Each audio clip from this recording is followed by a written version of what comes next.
இன்னைக்கு நம்ம வீடியோவில் என்ன பார்க்க போகிறோம்னா தீபாவளி அன்னைக்கு அரைக்கக்கூடிய சட்னி பார்க்க போகிறோம். அதுக்கு நான் தேங்காய் ஒரு மூடி துருவி எடுத்து வச்சுருக்கேன். ஒரு 10-15 சின்ன வெங்காயம், 5 பச்சை மிளகாய் உடைச்சி வச்சுருக்கேன்.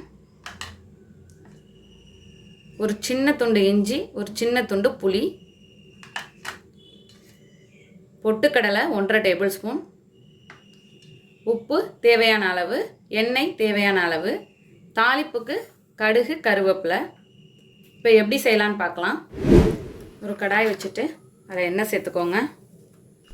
அதோட பச்சை மிளகாய்,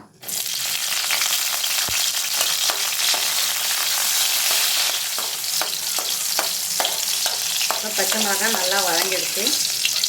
இதை ஒரு பிளேட்டில் மாற்றிக்கலாம்.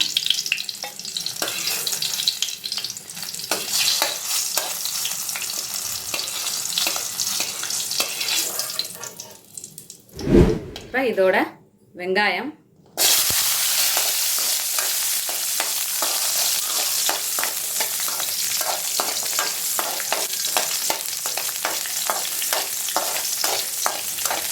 வெங்காயம் பாதி வதங்கிட்டு இருக்கப்பயே இஞ்சி புளி இரண்டையுமே சேர்த்துக்கலாம்.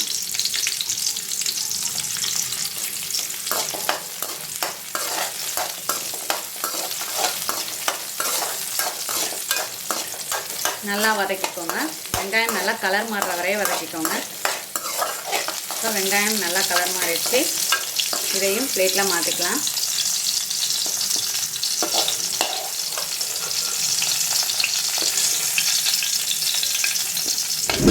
அதே எண்ணெயில் பொட்டுக்கடலை,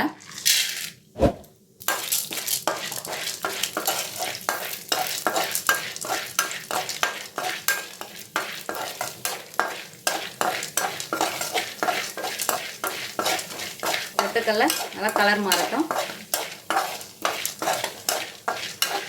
இப்போ பொட்டுக்கடலை கலர் மாறிடுச்சு.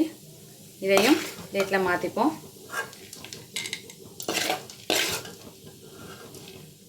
இப்போ இதில் தேங்காய் சேர்த்துக்கலாம்.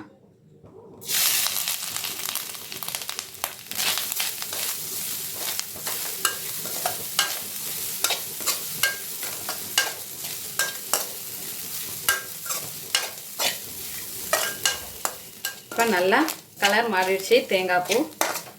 இப்போ இதை ஸ்டவ்வை ஆஃப் பண்ணிடலாம். ஆஃப் பண்ணிட்டு இதையும் அதே பிளேட்டில் மாற்றிக்கோங்க. இப்போ இதோட உப்பு வச்சு ஆறுனதும் சேர்த்து அரைச்சி எடுத்துகிட்டு வந்துடலாம். இப்போ அதுக்குள்ளே தாளிப்புக்கு தாளிச்சிடலாம். கொஞ்சமாக நல்லெண்ணெய் சேர்த்துக்கோங்க. நல்லெண்ணெய் ஹீட் ஆனதும் கடுகு பொரிஞ்சதும் கருவேப்பிலை சேர்த்துக்கோங்க. ஃப்ளேமை ஆஃப் பண்ணிடலாம். இப்போ அரைச்சி எடுத்துகிட்டு வந்தாச்சு. இது ஒரு பவுலில் சேர்த்துக்கலாம். இப்போ தாளித்து வச்சுருக்க கடுகு கருவேப்பிலை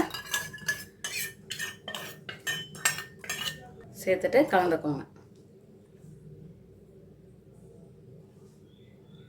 இந்த சட்னி கெட்டியாக தான் இருக்கும். ரொம்ப கெட்டியாக வைக்காமல் கொஞ்சம் தண்ணியை அலசி விட்டுக்கலாம். நம்மளோட அருமையான அற்புதமான தீபாவளி சட்னி தயாராகிடுச்சு.